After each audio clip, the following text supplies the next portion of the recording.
শুভ সন্ধ্যা। আজকে 17ই সেপ্টেম্বর অর্থাৎ বিশ্বকর্মা পুজো। তাই সন্ধ্যায় সন্ধ্যায় ঠাকুর দেখতে বেরিয়ে পড়লাম। আর প্রথমেই চলে এলাম হলদিয়া ডক কমপ্লেক্সের সামনে। এখানে এসেই দেখি খিচুড়ি প্রসাদ বিতরণ চলছে, তাই একটু পেট পুজো করে আবার চলে এলাম পরের মণ্ডপে। এটি হলো আইওসিএল ওয়ার্কার্সদের পুজো মণ্ডপ। এখানে থিম করেছে এবছর যন্ত্রমানব। আর এটি হলো হলদিয়ার সবথেকে বড় পেট্রোকেমিক্যাল কোম্পানির শ্রমিকদের পুজো মণ্ডপ। তো প্যান্ডেলটা দেখতেই পাচ্ছ, খুব সুন্দর করেছে। আর ভেতরটা পুরো লাল হয়ে আছে। আর এখানে কাছে ঠাকুরটা দেখো খুবই সুন্দর বানিয়েছে। তার ভিড় তো দেখতেই পাচ্ছ। হলদিয়া হচ্ছে শিল্পনগরী। এখানে কাছে অনেক শিল্প কলকারখানা রয়েছে, তাই বিশ্বকর্মা পুজো হলদিয়ায় সবথেকে বড় হয় এদিকের মধ্যে আপাতত। তো খুবই ভিড় হয়েছে। আর দেখতেই পাচ্ছ ঠাকুরটা কত সুন্দর বানিয়েছে। তো চলো পরের মণ্ডপে চলে এলাম। আর এটি হলো ওই আইওসিএলদেরই ইউনিয়নেরই পুজো মণ্ডপ। আর এখানে থিম এবছর করেছে কেদারনাথ। তো যারা কম পয়সায় কেদারনাথ ভ্রমণ করতে চাও, তো তারা এই আইওসিএলের ইউনিয়নদের পুজো মণ্ডপে চলে আসতে পারো। আর এরপরই আমাদের নেক্সট পুজো মণ্ডপটি হলো টাটা স্টিলের পুজো মণ্ডপ। এখানে কিছুটা রাজবাড়ি করার মতো থিম করেছে। তো আমি ঠিক বুঝতে পারছি না এটা রাজবাড়ি বা চার্চ, এরকমই কিছু একটা করার চেষ্টা করেছে। আর এখানে কাছে ঠাকুরটা দেখতে পাচ্ছ, একদম সিম্পল লুকস দিয়েছে। হাতির ওপর বিশ্বকর্মা ঠাকুর বসে আছে। তো এরপরেই আমরা চলে এলাম এই রাস্তার সবথেকে লাস্ট যে পুজো মণ্ডপ, সেটা হলো ইন্দরমার পুজো মণ্ডপ। তো এরপর আমরা চলে এলাম এক্সাইডের পুজো মণ্ডপ। এক্সাইডের পুজো মণ্ডপটা সামনে থেকে কিছু বোঝা যাচ্ছে না, তবে ভেতরে অনেক কাজ করা আছে। আর এদিকে এক্সাইডের অনুষ্ঠানও চলছে, এক্সাইডের ওয়ার্কার্সরা বসে দেখছে। তো ভেতরে দেখো, ভেতরে অনেক কিছুই কাজ করা আছে। সামনে থেকে জাস্ট একটা স্ট্রাকচার বানিয়ে দিয়েছে, দেখতে ভালো লাগছে, খারাপ নয়। তবে ঠিক এর পাশেই রয়েছে কোম্পানির ক্যাজুয়াল ওয়ার্কার্স আর ইউনিয়নের পুজো মণ্ডপ। তো এখানে কাছে এমনি গ্রাম বাংলায় যেমন প্যান্ডেল হয় তেমন করেছে। আর এটা হলো পতঞ্জলি ফুড অ্যান্ড ইন্ডাস্ট্রির ইউনিয়নের পুজো। আর এখানে দেখতেই পাচ্ছ অনেক বেশি ডার্ক লাইট দিয়েছে, তাই ক্যামেরায় অতটা ভালো বোঝা যায়নি। আর এরপরে আমরা পতঞ্জলি কোম্পানির মধ্যে গিয়েছিলাম। তো এটা হলো কোম্পানির ভেতরের পুজো, যারা কোম্পানির পার্মানেন্ট এমপ্লয়ি, তো তাদেরই পুজো এটা। তো দেখতেই পাচ্ছ। এরপর আমরা যে প্যান্ডেলটি দেখতে যাচ্ছি সেটি হলো petro carbon and chemical limited কোম্পানির। আর এখানে এসেই দেখছি যে একটা ছাতা পড়ে আছে। তো পুরোটাই ওই ছাতাটির মালিককে না দেখতে পেয়ে ও ছাতাটির মালিক ও নিজেই হয়ে গেল আর কি। তো বুঝতেই পারছো, পুজো দেখতে গিয়ে আমরা কি করছি, ছাতা চুরি করছি। যাই হোক, ছাতা চুরি করে আমরা তাড়াতাড়ি করে ওই পুজো মণ্ডপ থেকে অন্য পুজো মণ্ডপে চলে এলাম। আর আমাদের পরবর্তী পুজো মণ্ডপ হলো আদানির পুজো মণ্ডপ। তো এখানে গেছে প্যান্ডেলটা অতটাও ভালো করেনি, কারণ শুনলাম কি আদানি এখন হচ্ছে কেদারনাথের নতুন রোপওয়ে প্রজেক্ট করছে। তো সেখানে হয়তো সব টাকা খরচ হয়ে গেছে, তাই হয়তো প্যান্ডেল ভালো করে করতে পারেনি। তো যাই হোক, এরপর আমরা চলে এলাম ইমামির পুজো মণ্ডপে। আর এখানের পুজো মণ্ডপটা ছোট করেছে, তবে আমার তো বেশ দারুণ লেগেছে। আপাতত সবগুলো পুজো মণ্ডপের থেকে আমার এইটা আপাতত এখনও পর্যন্ত এই মণ্ডপটা ভালো লেগেছে।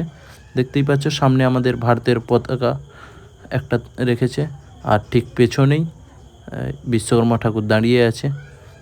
তো এই মণ্ডপটা আমার খুবই ভালো লেগেছে, খোলামেলা একটা মণ্ডপ করার চেষ্টা করেছে, তো ভালোই। আর তোমরা কমেন্ট করে জানাও এখনও পর্যন্ত তোমাদের কোন মণ্ডপটা সবথেকে ভালো লেগেছে। আর যদি হলদিয়ার কোনো বাসিন্দা এই ভিডিও দেখে থাকো, তো কমেন্ট করে অবশ্যই জানাও যে তুমি নম্বর 1 র্যাঙ্কিংয়ে কোন মণ্ডপটাকে রেখেছো। এরপর আমরা চলে এলাম, এটা লালবাবার পুজো মণ্ডপ। আর এখানে তেমন কোনো কিছু একটা থিম করেনি। এখানে কাছে এসে দেখছি ফাঁকা। তো আমরা এই মণ্ডপ ছেড়ে পরে চলে এলাম, এটা হচ্ছে মার্কাসের পুজো মণ্ডপ। এটাও একটা ওয়েল অ্যান্ড কেমিক্যাল প্ল্যান্টেরই একটা পুজো। আর এদিকে দেখো ড্যান্স চলছে। ঠিক এরকম প্রত্যেকটা পুজো মণ্ডপের সামনেই কোনো না কোনো অনুষ্ঠান হচ্ছে।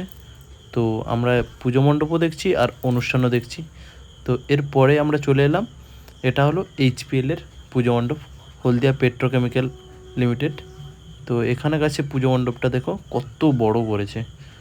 মানে হলদিয়া যত প্যান্ডেল হয়েছে সব থেকে বড় পুজো মণ্ডপ করেছে এইচপিএলের। আর এখানে ঠাকুরটাও, যে প্যান্ডেলটাও যেমন বড়, ঠাকুরটাও ঠিক তেমন বড়। দেখো, মিডিলে আছে বিশ্বকর্মা, আর একদিকে আছে মা মনসা, তো আর একদিকে আছে শিব এবং দুর্গা। দেখছো, ইউনিক ঠাকুর একটা। তো ওই ঠাকুর দেখে চলে এলাম। বাইরেই দেখছি এইচপিএল ট্র্যাঙ্কার অ্যাসোসিয়েশনের একটা পুজো মণ্ডপ, আর এটা করেছে সম্ভবত নেপালি বা কোনো একটা, নেপালের কোনো একটা মন্দিরের থিম দেখে।